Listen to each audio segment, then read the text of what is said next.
Hello everyone, it's Loremaster of Sotek here, and I am very excited because today is a very special day. We have a trailer for the upcoming DLC, which I am super excited about, and it's not a huge secret who it is. Obviously there was a leak, not a leak, but Creative Assembly kind of accidentally showed off who the new factions were in the upcoming DLC, and you know, it's whatever, but that does not make me any less excited to actually get to see everything and get all the details. I have a really awesome article here I'm gonna be diving into, and of course we have this amazing trailer to check out when it comes to seeing the first of the Champions of Chaos. And of course, they did put out a little teaser for him a few days ago. And without any further ado, let's check out the Prince of Damnation himself, Azazel.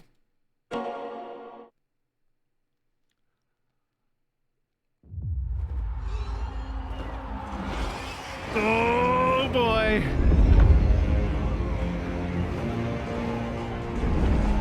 Oh, Chaos War Shrine! We got Chaos War Shrines! Oh! Look at him! Oh, he looks so good!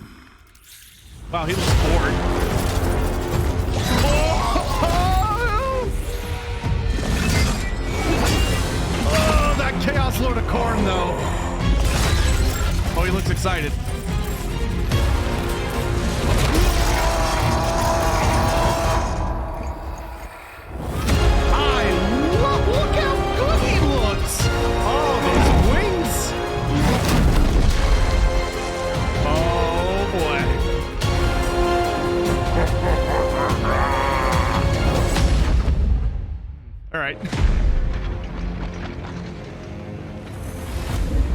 So we've got our first DLC for Total War Warhammer 3, the Champions of Chaos, featuring Daemon Prince Azazel. He looks so much better. He looks so much better.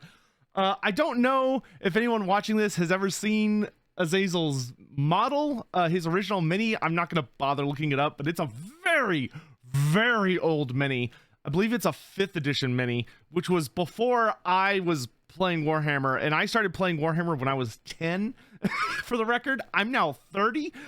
So it's an old mini and it shows its age, but Azazel has had a hell of a glow up. He looks like he's actually not as big as some of the other demons we've seen, the big demons. He looks like he's roughly human sized, maybe a little bigger, but this angle, like, I don't think he's really that gigantic. But that's such a good shot, dude. Him with his wings open. I love the way he looks. I love the Chaos War Shrine. Look, there it is. We got the Chaos War Shrine, and it's the classic tabletop version. So it's got the mutated, it's got the giant mutants carrying it around. I'm curious. Oh man. And look at all these marked units.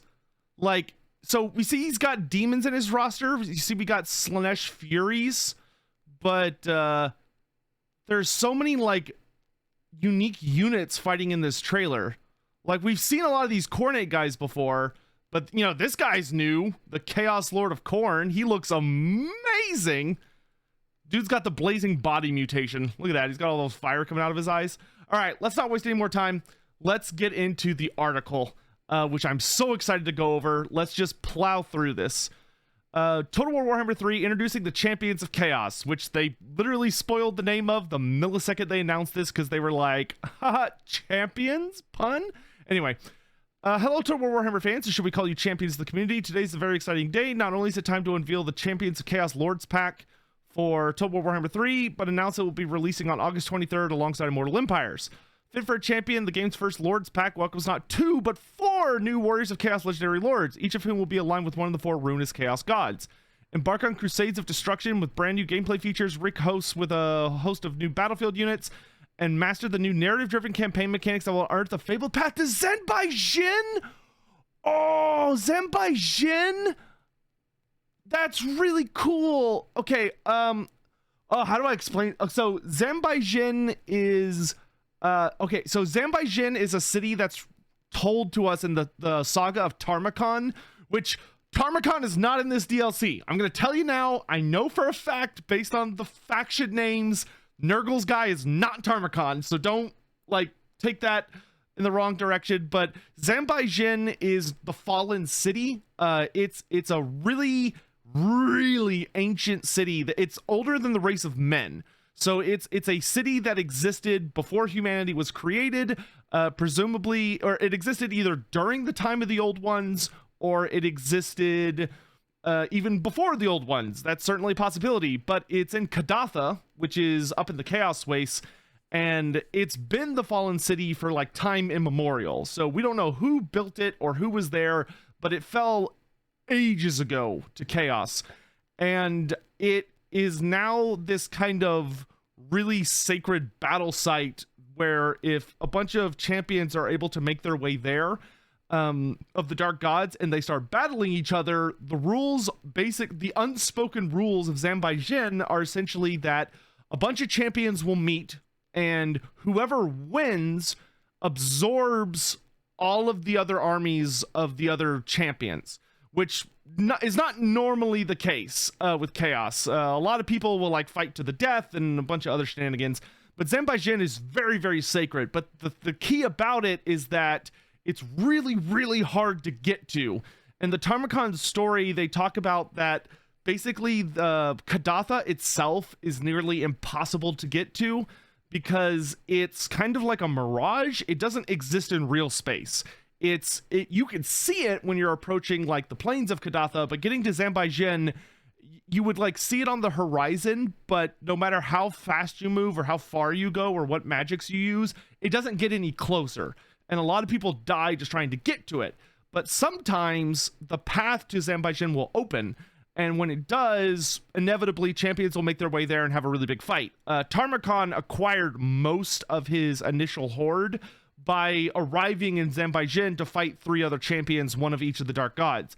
So for a DLC that's about one champion of each of the dark gods, Zenbai Jin is a perfect setting to have one of each god throwing down, because that's what the city is known for, is having 4 big bads go toe to toe, and whoever comes out on top gets all the goodies.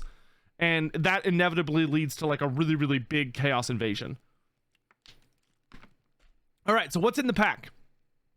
4 new legendary lores, new campaign mechanics, playable both in Immortal Empires and the Realm of Chaos campaign, but does not interact with the Urson storyline. Makes sense, kind of has its own thing going on. Battle, 8 new marked Lord and Hero characters, 36 new marked unit versions of mortal units, the new Chaos Warshine with marked versions. Oh, look at all the marks. Look at all these marks. Oh, baby, mark me up. Just mark me with all that goodness. And 4 new regiments of renown, 1 for each Chaos God. This sounds so good. Okay. Spotlight Azazel with the Ecstatic Legions, the Prince of Damnation himself. Fun fact, he's called the Prince of Damnation, and you may look at him and go, this guy's really giving me Lucifer vibes. Like, he looks like a fallen angel, he's got angel wings, you know, he's got a serpent motif, granted Slaanesh, but like his name's Azazel, which sounds very like biblical angel. I think it's actually based on a biblical character or a demon. I'm not sure off the top of my head. And he's called the Prince of Damnation. And fun fact that, Azazel basically is, if you're a Sigmarite, then from the Sigmarite religion's perspective, he basically is Lucifer. He was a dear companion and brother-in-law to none other than Sigmar Heldenhammer. Sigmar, the god. When Sigmar was a man, he was actually in love with Azazel, who was known as Garion at the time. He was in love with Garion's sister, but Garion hated Sigmar because there was basically this really big fight that happened, and during the fight, Garion had a twin, and his twin brother decided to stay behind as they were running away from a foe they couldn't defeat. and he gets killed because he basically did a last stand. And while he did so willingly, Garyon always blamed Sigmar for that and hated him and kind of let that hatred fester in his heart. And eventually he fell, and he attacked Sigmar with a poisoned blade. But during their scuffle, he does manage to stab Sigmar with poison, but he also runs through his sister on accident. Well, whether or not it happens on accident is kind of a matter of interpretation, but he accidentally kills his sister, and when he realizes that he killed his sister, he freaks out and runs away. And Sigmar takes a really long time to recover from that particular attack because it was really nasty. Because he literally got like the poison. I don't remember. I think he got the poison itself from a chaos witch hag lady. So like someone that was already in league with chaos. And then he fled to the north where his saga continued. And after he killed, he did a whole bunch of stuff in the far north.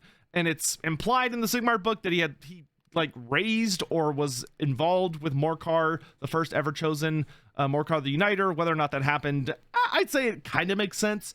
But he was involved with Morcar, and he fled to the north where he did a whole bunch of stuff, picked up his own legion and everything, and eventually he killed a really, really powerful warrior, Chaos Lord of Khorne, in single combat. And for that triumph, Slaanesh elevated him to Daemon Prince, and he was Garyon no longer.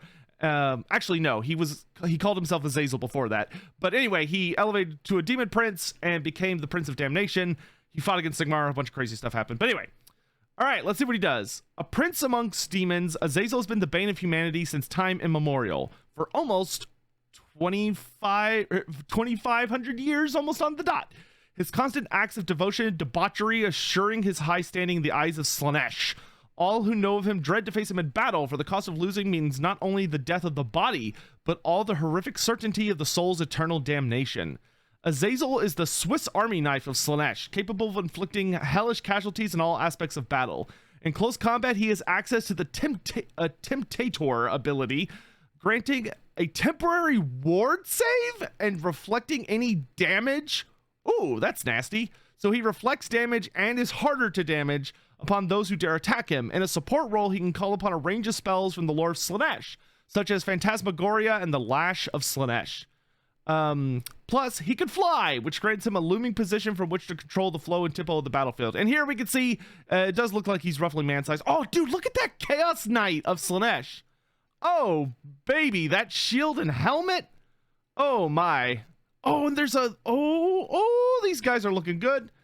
Faction effects. Ecstatic Legions has plus 80 diplomacy with all the playable humans. Plus 80 diplomacy. Whoops, get out of here, Twitch alerts. With Kislev, Empire, Cathay, and Bretonia, all vassals have... Okay, so vassals is back in action. Vassals gain immune to psychology and spread corruption for you. He can seduce units, and he applies and benefits from seductive influence and gifts of Slaanesh. Gifts of Slaanesh. Okay.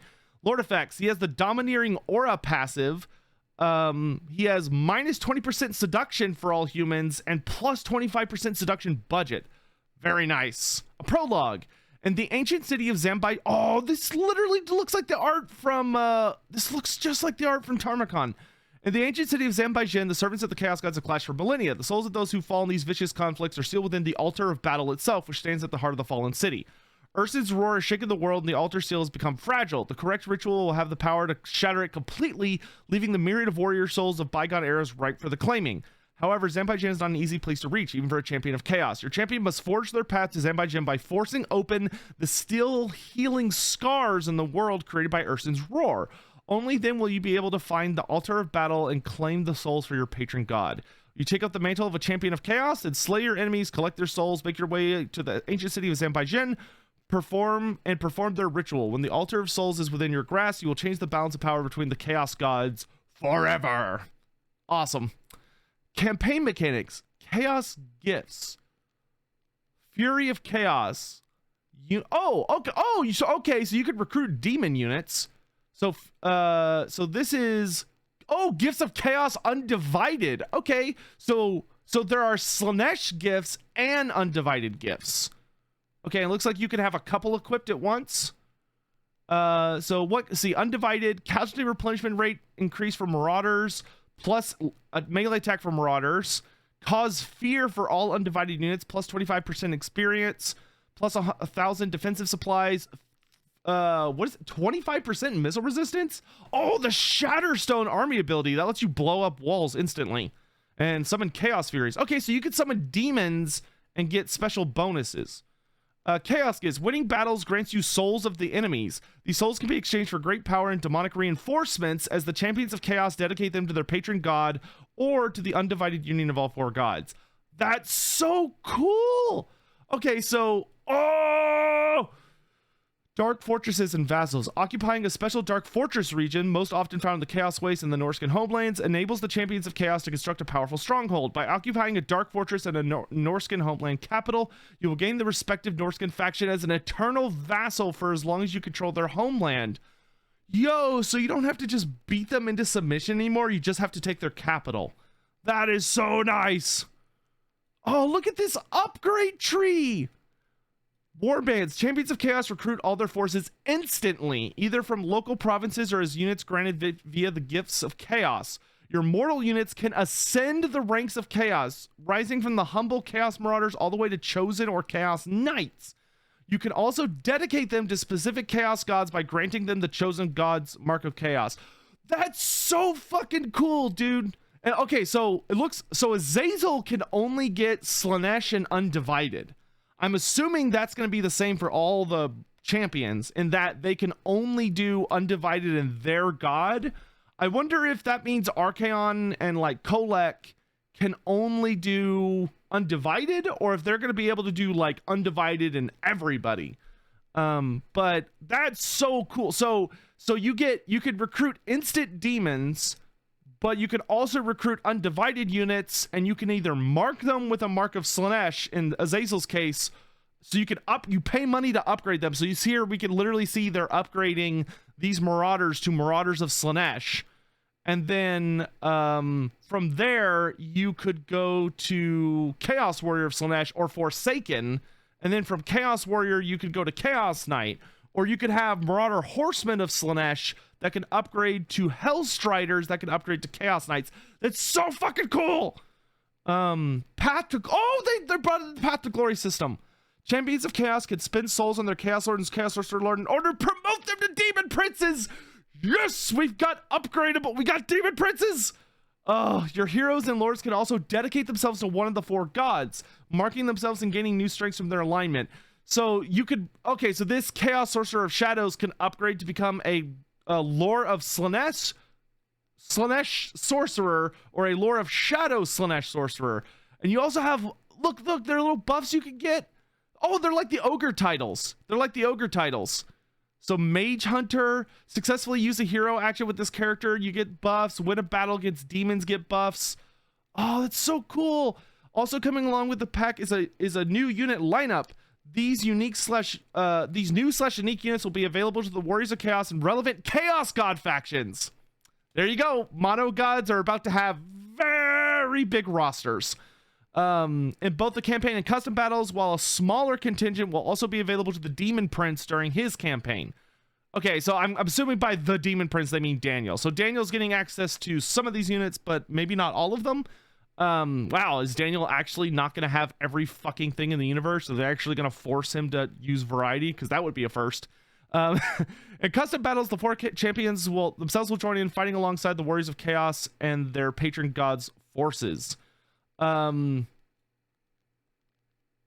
okay, so in custom battle, so not campaign, but in custom battle, you can take the new champions with either the Warriors of Chaos or the demons, or just mono gods, whatever you want to call them. That's really cool. So if you're playing custom battle, you could take Azazel, and we've heard you could take Sigvald with Slaanesh or Warriors of Chaos.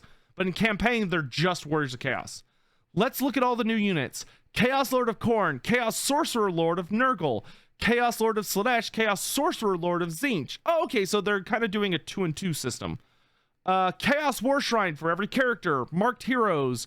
There are 2 exalted heroes to start, so Khorne and Nurgle, and 2 sorcerers, Slaanesh and Tzeentch.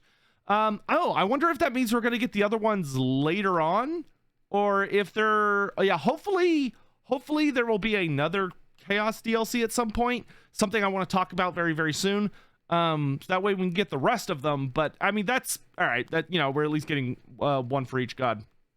All the new units: Chaos Marauders of Khorne, Chaos Marauders of Khorne with dual weapons, Chaos Marauders of Nurgle, Chaos Marauders of Nurgle with great weapons, Marauders of Slaanesh, Marauders of Slaanesh with hail scourges, Marauders of Tzeentch, Marauders of Tzeentch with spears, Chaos Warriors of Nurgle, Slaanesh, Tzeentch, Khorne, Chosen of Khorne with dual weapons, Chosen of Nurgle with great weapons, Chosen of Slaanesh. Okay, so Slaanesh gets, okay, every god gets the sword and board unit, sounds like. So everybody gets sword and board, and then everybody gets like to choose something. So Khorne gets, okay, so Khorne gets